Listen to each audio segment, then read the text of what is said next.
എല്ലാവർക്കും പുതിയൊരു വീഡിയോയിലേക്ക് സ്വാഗതം. ഇന്ന് ഞാൻ റിവ്യൂവിനായിട്ട് കൊണ്ടുവന്നിരിക്കുന്ന വാഹനം അതോ ബൈക്ക് എന്ന് പറയുന്നത് ഹീറോ ഹോണ്ടയുടെ CD100. അതെ, ഒരു കാലത്ത് 80s അന്ത്യത്തിലും 90s തുടക്കത്തിലും നമ്മുടെ ഇന്ത്യൻ റോഡുകളിൽ ഒരു രാജാവിനെ പോലെ വിലസിയ ഒരു വാഹനമാണ് ഹീറോ ഹോണ്ട CD100. നമ്മുടെ 90s കിഡ്സിൻ്റെ, പ്രത്യേകിച്ച് ഇപ്പോഴത്തെ 2K കിഡ്സും എല്ലാവർക്കും ഒരുപോലെ ഇഷ്ടമുള്ളൊരു ബൈക്കാണിത്. ഇത് ഞാൻ റിവ്യൂവിനായിട്ട് എടുത്തിരിക്കുന്നത് ഒരു 2K കിഡ്സിൻ്റെ, അതായത് ഒരു 2K പയ്യൻ്റെ കയ്യിൽ നിന്നാണ് ഞാനിത് റിവ്യൂവിന് എടുത്തിരിക്കുന്നത്. പുള്ളി ആദ്യം റിവ്യൂവിന് തരാൻ വളരെയധികം ബുദ്ധിമുട്ടി, പക്ഷേ ഞാനത് കഷ്ടപ്പെട്ട് കാല് പിടിച്ചത് വാങ്ങിച്ചു. ഈ വണ്ടി എന്ന് പറയുന്നത് വളരെ സ്പെഷ്യലാണ്. പ്രത്യേകിച്ച് 90s നമ്മുടെ കുട്ടിക്കാലം നമ്മൾ കണ്ടു വളർന്നൊരു വണ്ടിയാണ്. നമ്മളുടെ പ്രിയദർശൻ്റെ ചിത്രങ്ങളായ മിന്നാരം, ചന്ദ്രലേഖ, ഇതിനകത്തൊക്കെ ലാലേട്ടൻ ഓടിക്കുന്ന വണ്ടി ഇതാണ് CD100. അന്ന് നമുക്ക് ഈ വണ്ടിയോട് പ്രത്യേക ഒരു ഇഷ്ടമാണ്. പിന്നെ നമുക്കറിയാം, നമ്മുടെ വീട്ടിൽ അച്ഛനായാലും മാമന്മാരായാലും നമ്മുടെ ചേട്ടന്മാരായാലും അവരുടെയൊക്കെ ആദ്യത്തെ വണ്ടി ഒരു പക്ഷേ CD100 ആയിരിക്കാം. അല്ലെങ്കിൽ അവരൊക്കെ ഓടിച്ചു പഠിച്ചിരിക്കുന്നത്, അല്ലെങ്കിൽ ഒരു കുടുംബത്തിൽ ആദ്യമായിട്ട് വാങ്ങിച്ചിരിക്കുന്ന ഒരു വണ്ടി CD100 ആയിരിക്കാം. ഇത് 80s അന്ത്യത്തിൽ ഏകദേശം നമ്മുടെ പ്രൈവറ്റൈസേഷനൊക്കെ ഒരു 90s 91 കാലഘട്ടങ്ങളിലൊക്കെ വന്നപ്പോൾ കുറേയധികം പ്രൈവറ്റ് കമ്പനികൾ ഇന്ത്യൻ കമ്പനികളായിട്ട് കൊളാബറേഷൻ ചെയ്തിട്ട് വാഹനങ്ങൾ നിർമ്മിക്കുകയുണ്ടായി.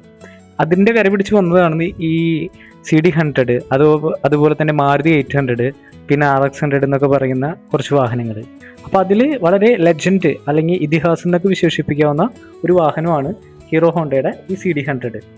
നമുക്കറിയാം, ഇതിൻ്റെ ഡിസൈൻ എന്ന് പറയുന്നത് വളരെ സിമ്പിളാണ്. സിമ്പിൾ, സ്റ്റൈലിഷ്, അങ്ങനത്തെ ഒരു ലുക്കാണ് ഇതിനുള്ളത്. ഇതൊരു അഗ്രസീവ് ബൈക്കൊന്നുമല്ല. നമുക്കതിൻ്റെ എൻജിൻ സൈഡ് കണ്ടാലും അറിയാം, ഈ ചെറിയൊരു എൻജിനിൽ നിന്നാണ്, ഈ 100cc എൻജിനാണ്. അപ്പോൾ ഇതിനകത്ത് നിന്നാണ് ചെറിയൊരു പവറാണ് നമുക്ക് ആകെ ഉള്ളൂ. അപ്പോൾ ഇതിൽ സിംഗിൾ സിലിണ്ടർ 4 സ്റ്റോക്കാണ് ഇതിൽ എൻജിനുള്ളത്. ഇപ്പോൾ നമുക്ക് നോക്കുമ്പോൾ തന്നെ അറിയാം, ഈ ബൈക്ക് എന്ന് പറയുന്നത് ഒരു നീളം കൂടിയ ഡിസൈനാണ്. ഇപ്പോൾ സീറ്റ് ആണെങ്കിലും പെട്രോൾ ടാങ്കൊക്കെ ആണെങ്കിലും വളരെ നീളത്തിലാണ് ഡിസൈൻ ചെയ്തിരിക്കുന്നത്.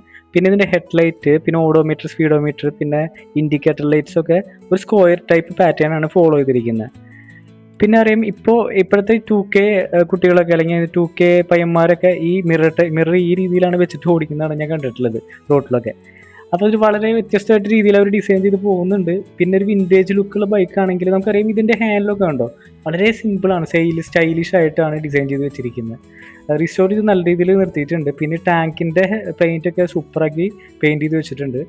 പിന്നെ ഇതിൽ എടുത്ത് പറയേണ്ട കാര്യം എന്ന് പറയുന്നത്, ഈ കിക്ക് സ്റ്റാർട്ട് ആയിട്ടുള്ള ഈ ഡിസൈൻ ആണെങ്കിൽ തന്നെ ഈ ബൈക്കിൻ്റെ മെയിൻ പ്രത്യേകത എന്ന് പറയുന്നത് വളരെ സിമ്പിൾസിറ്റി ആയിട്ട് മെയിൻറ്റെയിൻ ചെയ്ത് പോകാവുന്ന ഒരു ബൈക്കാണ്.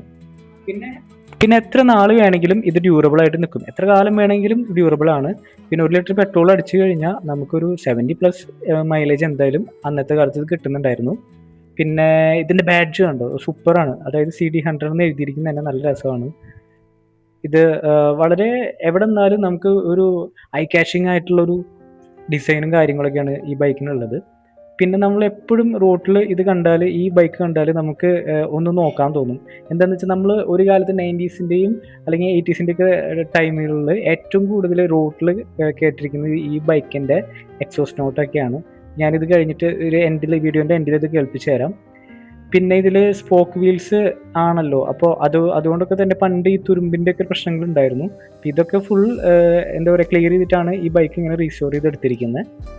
പിന്നെ ഇതിനകത്ത് വേറെ ഇഷ്യൂസ് എന്നൊക്കെ പറയുകയാണെങ്കിൽ വളരെ പ്രൊട്ടക്റ്റീവ് ആയിട്ടാണ് എല്ലാ പാർട്സും ഇതിൽ നിർമ്മിച്ചിട്ട്. അതുകൊണ്ട് തന്നെ ഡ്യൂറബിലിറ്റി നല്ല കൂടുതലാണ്. നല്ല രീതിയിൽ ഇപ്പോൾ ഇത് നല്ല ഒരു ഉച്ച സമയത്താണ് റിവ്യൂ അല്ലെങ്കിൽ വീഡിയോ എടുക്കുന്നത്. അപ്പോൾ നല്ല ഗ്ലേസിങ് ആയിട്ടാണ് അതിൻ്റെ പെയിൻറ്റ് നിൽക്കുന്നത്. അപ്പോൾ നിങ്ങൾക്ക് വീഡിയോയിൽ കാണാൻ പറ്റും. പിന്നെ ഇതിനെക്കുറിച്ച് പറയുകയാണെങ്കിൽ എല്ലാവർക്കും വളരെ ഇഷ്ടമുള്ളൊരു ഡിസൈനും, പിന്നെ എനിക്ക് ഏറ്റവും ഇഷ്ടമായിട്ടുള്ളത് ഇതിൻ്റെ ഈ ക്യാപ്പാണ്. കണ്ടോ, ഈ ക്യാപ്പ് എന്ന് പറയുന്നത് നമുക്ക് ഇങ്ങനത്തെ വണ്ടികളിൽ, അതായത് വിൻറ്റേജ് വാഹനങ്ങളിലാണെങ്കിൽ ബൈക്കുകളിലൊക്കെയാണ് ഇത് കാണാൻ പറ്റിയിട്ടുള്ളത്. ഞാനിത് RX100 ഇങ്ങനത്തെ സെയിം തന്നെ കണ്ടിട്ടുണ്ട്. അപ്പോൾ അന്നത്തെ കാലത്ത് ഇതായിരിക്കണം ഫോളോ ചെയ്ത് പോയിട്ടുണ്ടാവും അവർ.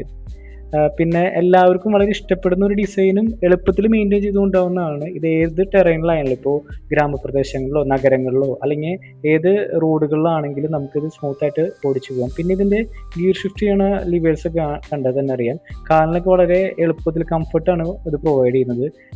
അതായത് ഇപ്പോഴത്തെ വാഹനങ്ങൾ വെച്ച് കമ്പയർ ചെയ്യുമ്പോൾ നമുക്കൊരു സിംഗിൾ സൈഡ് മാത്രമാണ് ഗിയർ ലിവർ പ്രൊവൈഡ് ചെയ്യുന്നുള്ളൂ. പക്ഷേ പണ്ട് കാലത്ത് അങ്ങനെയൊന്നും ആയിരുന്നില്ല. പരമാവധി ചെരുപ്പും അല്ലെങ്കിൽ അങ്ങനെയൊക്കെ യൂസ് ചെയ്യുന്നവരായതുകൊണ്ടായിരിക്കണം ഇങ്ങനത്തെ ലിവേഴ്സൊക്കെ അന്ന് പ്രൊവൈഡ് ചെയ്തിരിക്കുന്നത്.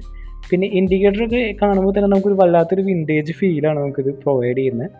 അപ്പോൾ എല്ലാവരും ഇങ്ങനത്തെ ഒരു വാഹനം കാണുകയാണെങ്കിൽ നോക്കുന്ന ഒരു സ്ഥിതിയാണ് ഇപ്പോൾ റോഡിലുള്ളത്. അപ്പോൾ അതുകൊണ്ടൊക്കെ തന്നെയായിരിക്കണം ഇപ്പോഴത്തെ 2K ജനറേഷനും അല്ലെങ്കിൽ ജെൻസി കുട്ടികളും എല്ലാവരും പയ്യന്മാരൊക്കെ ഈ വണ്ടികളാണ് ഇപ്പോൾ എടുത്ത് റീസ്റ്റോർ ചെയ്ത് മെയിൻറ്റെയിൻ ചെയ്ത് പോകുന്നത്. അപ്പോൾ ഇത്തരത്തിൽ ഈ കാണുമ്പോൾ തന്നെ നമുക്കൊരു രസമുള്ളത് അല്ലെങ്കിൽ നൊസ്റ്റാൾജിയ ഫീൽ ചെയ്യുന്നതാണ്. അപ്പം ഇതിൽ എല്ലാവർക്കും നമുക്കറിയാം നമ്മുടെ ഫാമിലിയിലൊക്കെ ആരെങ്കിലും ഈ ബൈക്ക് യൂസ് ചെയ്തിട്ടുണ്ടാവുന്നു. അപ്പോൾ കമൻറ്റ് ബോക്സിൽ നിങ്ങൾക്ക് ഈ ബൈക്കായിട്ടുള്ള കണക്ഷൻ കൊടുക്കാം. അപ്പോൾ ഞാനൊന്ന് ഇതിൻ്റെ എക്സോസ്റ്റ് നോട്ട് ഒന്ന് കേൾപ്പിച്ച് തരാം. ബൈക്ക് സ്റ്റാർട്ട് ചെയ്തിട്ട് ചെറിയ രീതിയിൽ ഞാനൊന്ന് പോകുന്നുണ്ട്. അപ്പോൾ നിങ്ങൾക്ക് എല്ലാവർക്കും ഈ എക്സോസ്റ്റ് നോട്ട് ഇഷ്ടമാവുമെന്ന് വിചാരിക്കുന്നു. ഇവിടെ നമുക്കൊന്ന് യൂ ടേൺ എടുക്കാം. അധിക ദൂരമൊന്നും ഞാൻ പോകുന്നില്ല. അപ്പോൾ ഈ എക്സോസ്റ്റ് നോട്ടൊന്ന് കേൾപ്പിക്കാമെന്ന് തന്നെയാണ് ഞാൻ ഉദ്ദേശിച്ചിരിക്കുന്നത്. അപ്പോൾ ഇതാണ് ഇന്നത്തെ വീഡിയോ. എല്ലാവർക്കും ഇഷ്ടമായെന്ന് കരുതുന്നു. ഇനിയിപ്പോൾ അടുത്ത വീഡിയോസിൽ വേറെ വണ്ടിയുടെ വിശേഷങ്ങളോ അല്ലെങ്കിൽ ബൈക്ക് വേറൊരു വ്ളോഗോ ആയിട്ടോ ഞാൻ വരുന്നതായിരിക്കും. അപ്പോൾ എൻ്റെ വീഡിയോ ആദ്യമായിട്ട് കാണുന്നതെന്ന് വെച്ചാൽ ഈ ചാനൽ സബ്സ്ക്രൈബ് ചെയ്യുക, ലൈക്ക് ചെയ്യുക, ഷെയർ ചെയ്യുക. പിന്നെ കൂടുതൽ കമൻറ്റുകളും കാര്യങ്ങളും ഈ വണ്ടിയെക്കുറിച്ചുള്ള വിശേഷങ്ങളൊക്കെ നിങ്ങൾ കമൻറ്റ് ബോക്സിൽ ഇടാം. എല്ലാവർക്കും ഈ വീഡിയോ ഇഷ്ടമായെന്ന് കരുതുന്നു. ഈ വണ്ടിയെക്കുറിച്ചിട്ട് കൂടുതൽ വിവരങ്ങൾ വേണമെന്ന് വെച്ചാൽ എന്നോട് കമൻറ്റ് ചെയ്ത് ചോദിച്ചാൽ മതി. ഓക്കെ, എല്ലാവരും ചാനൽ സബ്സ്ക്രൈബ് ചെയ്യുക. Thank you. Have A nice day.